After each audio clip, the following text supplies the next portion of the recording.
Chances are you have grown up in a household, a culture, or a society that has thrown the word love around, and you have just kind of adopted this connotation or association, even though you probably have no idea what that means.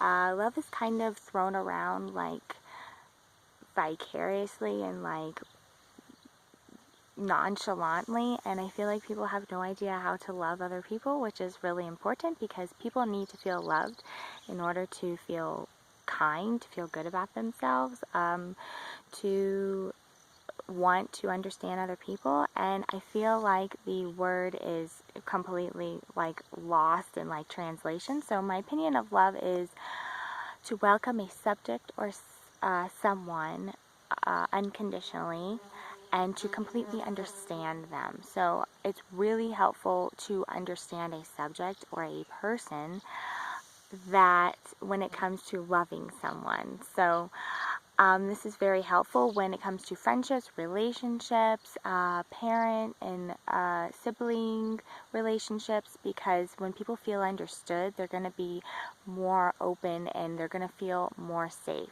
So when it comes to love, people are always evolving and moving. They have different experiences. They have different thoughts. Chances are when you're 13 and the age you are now, you do not think the same way and you don't want to be loved the same way. And if you have been with someone since you were 13, they have had to learn to love you in different ways because your needs change when you grow older. So this is also really helpful when it comes to mental health, and I am not a therapist nor I am a doctor. This is something that has really worked for me.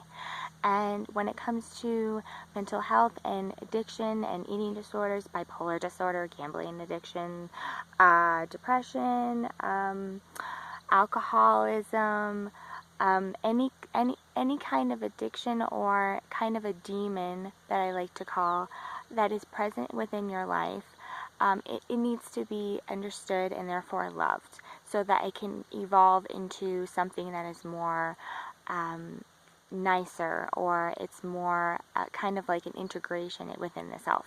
So what I mean by demons is I like to use the word demon because it is very powerful, and demons aren't necessarily, I think that demons kind of have a bad negative association with them.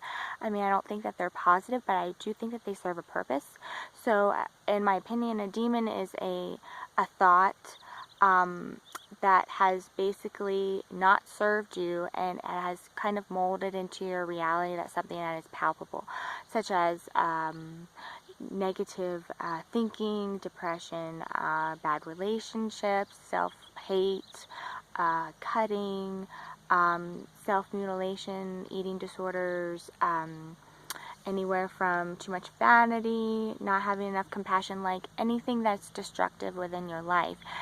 This is a part of the self that needs to be understood and therefore loved. So it comes out in ways that is the only way that it knows how, so that you're able to love it. So this is actually, in my experience and what I've seen with other people, is people like to interact with other people based on what they want people to see.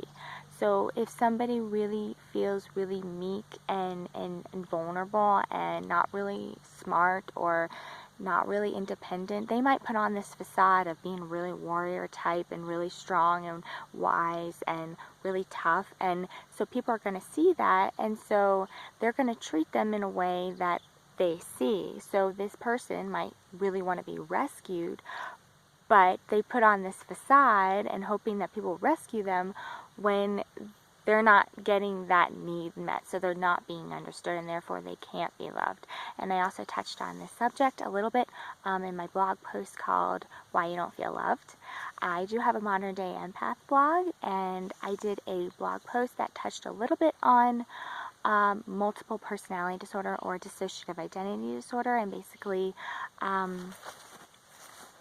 with people with dissociative identity disorders, they have these personalities or alters that come in when they feel triggered or unsafe, and these different alters play a purpose to protect people. So one of the main subjects with people with dissociative identity disorder is the protector, because chances are they have lived a life or had an experience where they didn't have anybody to protect them. They felt like they couldn't protect themselves, so they have over idealized this particular part of the self as the protector, and sometimes it comes out in maladaptive ways. Like I said, I am not a doctor nor a psychiatrist or a psychologist. However, this is something that really worked for me, and I view a protector as a demon in a sort of way. So people think that demons are kind of like this negative thing, but they, like I said, they serve a purpose, and they serve, it's a chance for you to evolve. So I also did a blog post, a channel, a YouTube video called I'm Worthy of Being Known, and this is also helpful with people when it comes to intimacy. Now, intimacy doesn't just have to do with sex. It has to do with being vulnerable with other people. If you are not vulnerable with other people, you will never be loved. So this was just a short video that I thought would be helpful for people, because of course there's always more need for love in the world, and I hope you guys have a beautiful day and a gorgeous Saturday. Thanks for watching, and I'll see you in my next video. Bye guys.